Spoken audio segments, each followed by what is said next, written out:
Assalamualaikum warahmatullahi wabarakatuh.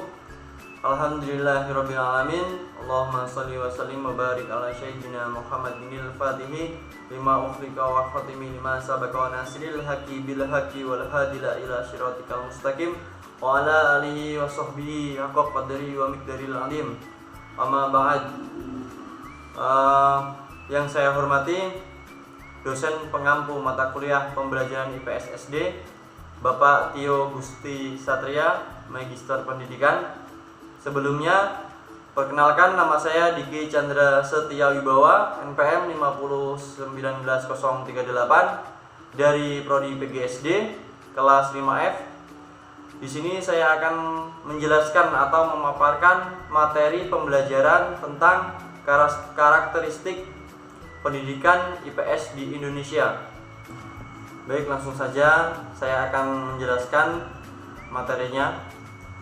Mempelajari konsep dasar ilmu pengetahuan sosial atau IPS berisi tentang hakikat dan karakteristik konsep dasar IPS, sejarah perkembangan IPS, ruang lingkup, dan cakupan konsep yang mendasar pada kajian konsep dasar IPS. Dengan mempelajari materi konsep dasar IPS ini, diharapkan mampu membantu memahami konsep-konsep yang mendasar pada kajian IPS yang berpengaruh terhadap kehidupan masa kini dan masa yang akan datang secara kritis dan kreatif. A. Hakikat IPS.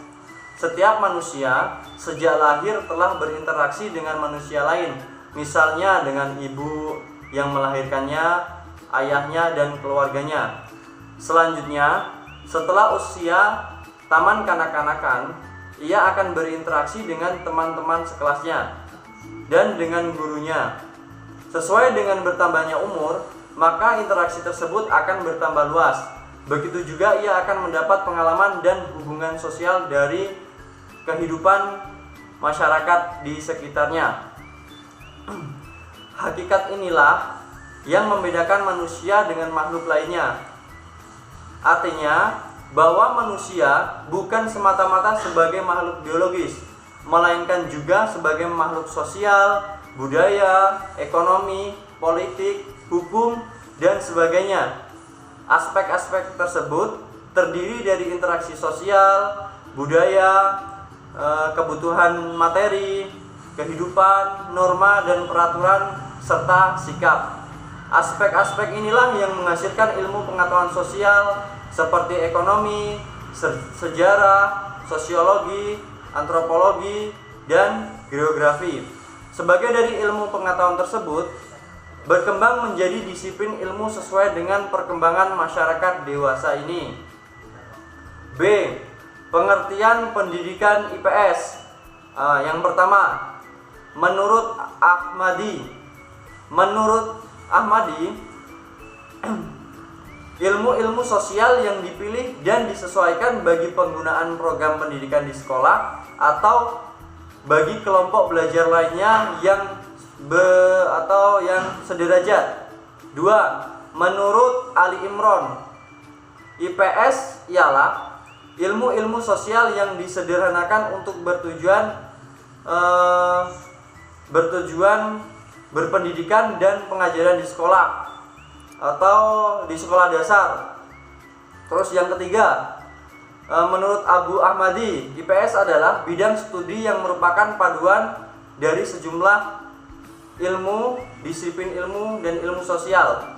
Dari beberapa pendapat di atas, dapat disimpulkan bahwa materi IPS diambil dari berbagai disiplin ilmu sosial seperti geografi, sejarah, sosiologi, antropologi, psikologi sosial, politik, ilmu hukum, dan ilmu-ilmu sosial lainnya yang dijadikan sebagai bahan baku bagi pelaksanaan program pendidikan dan pengajaran di sekolah dasar dan menengah. Lanjut, C. Tujuan pendidikan IPS. Yang pertama, mengenal konsep-konsep yang berkaitan dengan kehidupan masyarakat dan lingkungannya. B. Memiliki kemampuan dasar untuk berpikir kritis, rasa ingin tahu, inquiry, memecahkan masalah, dan keterampilan dalam kehidupan sosial. C. memiliki komitmen dan kesadaran terhadap nilai-nilai sosial dan kemanusiaan. D. Memiliki kemampuan berkomunikasi, bekerja sama, dan berkompetensi dalam masyarakat yang majemuk di tingkat lokal, nasional, dan global.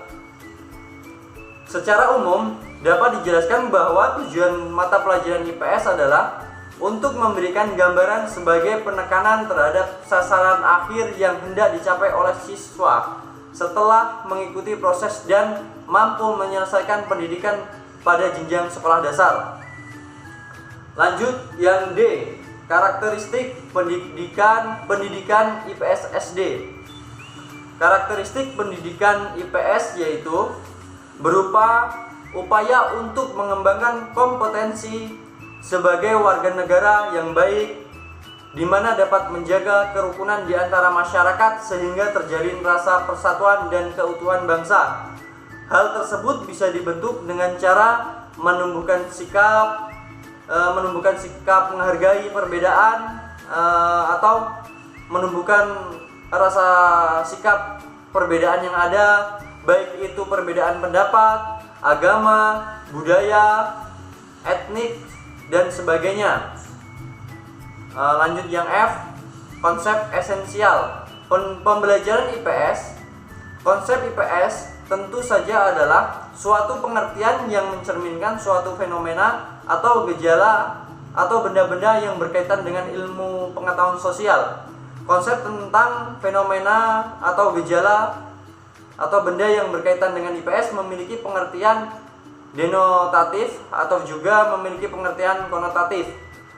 Pengertian denotatif adalah pengertian berdasarkan inti katanya yang dapat digali dalam kamus. Sedangkan pengertian konotatif adalah pengertian yang di tingkatnya tinggi dan luas. Pengertian konotatif ini merupakan pengertian yang berperan kunci atau menonjol pada suatu konteks. Baik, mungkin itu saja materi yang dapat saya sampaikan. Ada kurang lebihnya saya mohon maaf. Misalkan ada kesalahan itu murni dari saya sendiri. Jikalau ada kebenaran itu murni dari Allah Subhanahu wa taala. Saya akhiri, wabillahi taufiq wal hidayah. Assalamualaikum warahmatullahi wabarakatuh.